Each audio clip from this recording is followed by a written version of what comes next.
les rêves, on en fait tous, n'est-ce pas? Parfois, ils nous laissent, complètement perplexes. D'autres fois, ils sont drôles ou même carrément flippants. Mais au fond, c'est quoi un rêve? Juste une sorte de bruit de fond du cerveau pendant qu'on dort? Ou est-ce que ça cache quelque chose de plus profond?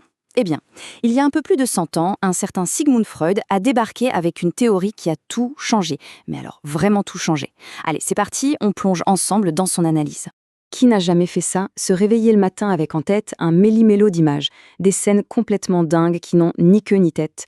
C'est justement ça, ce chaos apparent, qui a fasciné Freud. Pour lui, ce n'était pas juste du grand n'importe quoi, non, il était persuadé que derrière cette absurdité, il y avait un sens, un vrai sens, bien caché. Tenez, prenez ça par exemple. Ces quelques mots, ils viennent d'un rêve. Un rêve que Freud a lui-même décortiqué.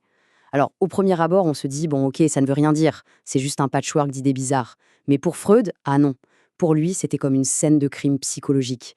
Chaque détail était un indice, une piste vers une vérité enfouie. Et c'est exactement ce qu'on va faire. On va enfiler notre casquette de détective. Alors, notre pièce, sa conviction numéro 1, c'est un rêve que Freud a mis sous son microscope personnel. Il l'a appelé le rêve de la table d'hôte. C'est vraiment l'exemple parfait qu'il utilise dans son livre sur le rêve pour nous montrer étape par étape comment il s'y prend pour déchiffrer tout ça. Alors, imaginez la scène. Freud nous la raconte comme ça. Il est à un dîner, en train de manger des épinards. Bon, pourquoi pas. Une femme, une certaine Madame E.L., qu'il connaît à peine, lui pose la main sur le genou. Lui, il la repousse. Et là, elle lui sort « Mais vous avez toujours eu de si beaux yeux ». Et le rêve se termine comme ça, paf, sur une image bizarre, 2 yeux dessinés, ou peut-être des lunettes.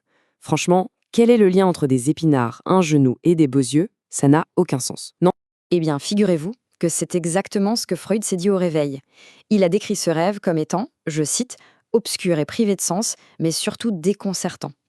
Pour la plupart d'entre nous, l'histoire s'arrêterait là. On se dirait, bof, c'était juste un rêve bizarre et on passerait à autre chose. Mais pour Freud, ah non. Pour lui, c'est là que l'enquête commence vraiment.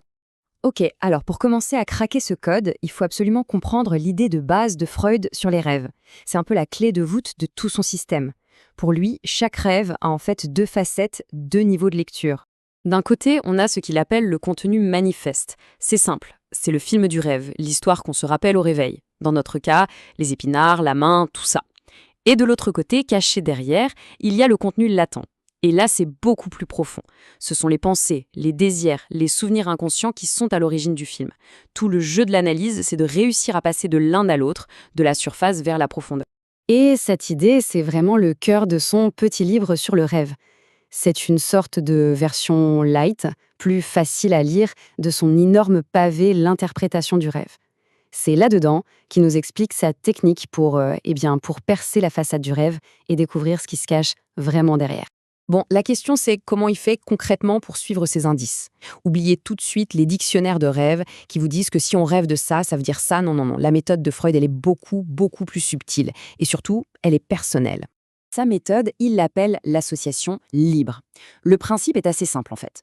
On prend un élément du rêve, n'importe lequel, même un truc qui a l'air complètement stupide, et on laisse son esprit partir en roue libre. On note absolument tout ce qui vient à l'esprit, sans juger, sans filtrer, même si ça a l'air gênant ou absurde. Comme dit Freud, il faut faire place en soi à tout ce qui vient, sans exception. Voyons voir ce que ça donne avec son rêve. Il commence avec table d'hôte. Hop, ça lui fait tout de suite penser à un truc de la veille, un ami qui l'a raccompagné en taxi. Et de taxi, il pense au taximètre, et le taximètre le fait penser à l'argent, au fait de devoir quelque chose, à la dette. Et voilà, on voit bien comment un simple mot du rêve est en fait une porte d'entrée vers des soucis bien réels de sa vie de tous les jours.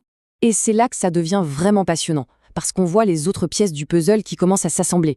La phrase sur les beaux yeux, ça lui rappelle l'expression bien connue « pour vos beaux yeux », qui veut dire recevoir quelque chose gratuitement sans rien payer. Et là, d'un coup, un thème central se dessine très clairement. Cette opposition entre payer, devoir de l'argent, et de l'autre côté, recevoir quelque chose gratuitement, juste comme ça, par affection. Ok, donc on commence à y voir plus clair. Un sens caché commence à apparaître. Mais ça pose une autre question, et elle est de taille. Pourquoi est-ce que c'est si compliqué? Pourquoi tout ce déguisement? Si le rêve veut dire quelque chose, pourquoi il ne le dit pas simplement? Eh bien, ce mécanisme de camouflage, Freud lui donne un nom, le travail du rêve. Il faut l'imaginer comme une sorte de censeur, ou un traducteur un peu spécial à l'intérieur de nous. Il prend les pensées brutes, les désirs du contenu latent, qui sont souvent des trucs qui nous dérangeraient ou qu'on n'assume pas, et il les transforme en images, en symboles. L'objectif, c'est de permettre à ce désir de s'exprimer, mais de manière tellement déguisée que ça ne nous réveille pas. Et ce travail du rêve, il a 2 outils principaux dans sa boîte. Le premier, c'est la condensation. C'est quand le rêve prend plusieurs idées ou personnes et les mélange en une seule image. Par exemple, ce personnage dans un rêve qui ressemble à la fois à notre chef et à notre père. Et le deuxième outil, peut-être le plus important, c'est le déplacement. Là, l'idée, c'est de prendre toute l'émotion d'un sujet important et de la coller sur un petit détail qui n'a l'air de rien. Et les épinards alors? On y revient enfin! Eh bien, c'est l'exemple parfait du déplacement. C'est l'élément le plus banal du rêve, le truc dont on se fiche complètement, et pourtant c'est là. Pour Freud, c'est une ruse géniale. Toute l'énergie émotionnelle des vrais problèmes, la dette, l'envie d'être aimé sans condition, est détournée sur ce pauvre légume. Du coup, le vrai sens du rêve est complètement masqué. Bon, on a la méthode d'investigation, on connaît les techniques de camouflage, on est prêt pour la grande question. Au final, tout ça, ça sert à quoi? Quel est le but de cette immense mise en scène nocturne? Et là, on touche au cœur du réacteur de la théorie freudienne.